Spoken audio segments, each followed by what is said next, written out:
সংকটের চতুর্থ সপ্তাহে এসে যুক্তরাষ্ট্র ইসরায়েলকে কোণঠাসা করে কিছুটা শক্তিশালী অবস্থানে ইরান যুদ্ধ বন্ধে দিয়েছে ৫ শর্ত।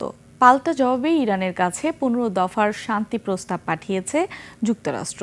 একই সাথে পাকিস্তানের মাধ্যমে দেয়া যুদ্ধবিরতির প্রস্তাবে যুক্তরাষ্ট্রের সঙ্গে আলোচনার ইঙ্গিত দিয়েছে তেহরান। তবে এসবের মাঝেও চলছে হামলা পাল্টা হামলা। বিস্তারিত আফসান নীলার রিপোর্টে। নায়াসিনামাইড ও স্যালিসাইলিক সমৃদ্ধ লিলি ফেস ওয়াশ যা ফেসের ডেড স্কিন সেল দূর করে দেয় দ্বিগুণ ফাস্টার ব্রাইটেনিং।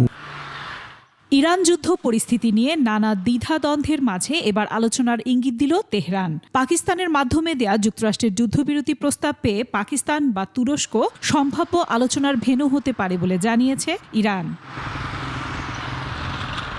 তবে এমন পরিস্থিতিতেও থেমে নেই হামলা পাল্টা হামলা।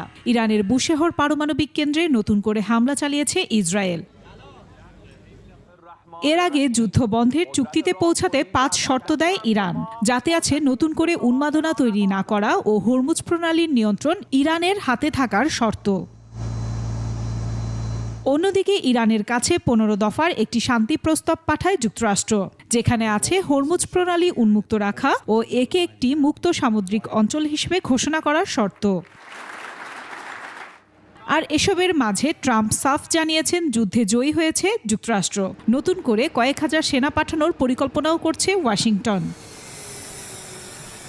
আফসানা নীলা, ডেস্ক রিপোর্ট, ২১ টেলিভিশন।